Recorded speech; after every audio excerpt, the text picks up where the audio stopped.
Are you ready there? Yeah. But yeah, recently we've been in here doing our discussions. Yeah. Oh, okay. Religious iconography, giving you the creep. The way I remember it is we came here and we did Humbug and we did Suck It and See, and after Suck It and See we just never really went back. You know, once we started to make some friends here, then it just seemed, you know, opened up, it changed to us, and then at that time the four of us weren't living in the same place. But we all came to LA, like before that AM record, and then like lived in the same neighbourhood. Me and Matthew even in the same house. I remember when the last record came out, there was some discussion about the idea that the songs are set in, that seem very LA. The difference maybe, or the distinction that I make, is that this is the first time that I've not only write a record, but I started to record it in isolation at home, here, like in Los Angeles. You know, we replaced all the drums and we did, you know, we kept some of the sounds from home, but mostly it was vocals we kept from there.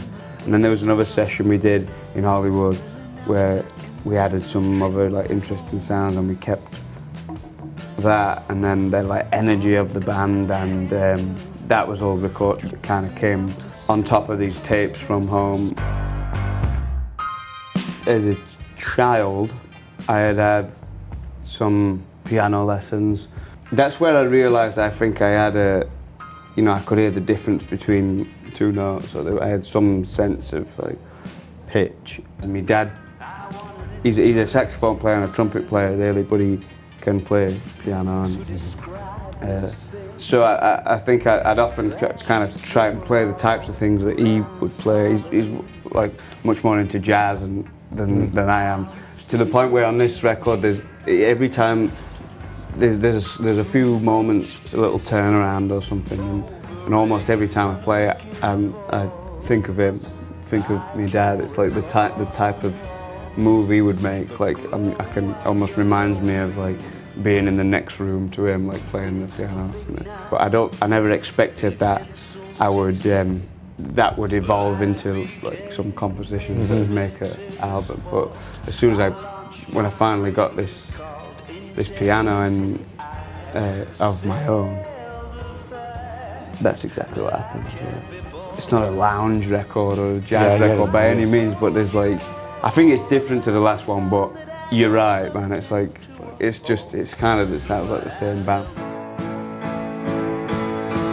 Still got pink juice. I'm 32 now, and so we've been in this band since we was 16, which is half my life. Yeah.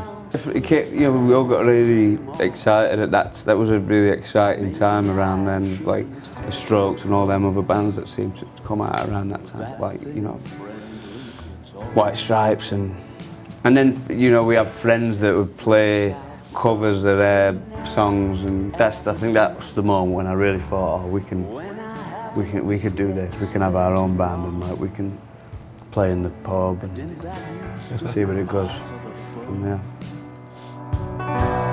Once upon a time, oh, the dawn won't stop weighing a ton. I've done some things that I shouldn't have done, but I haven't stopped loving you.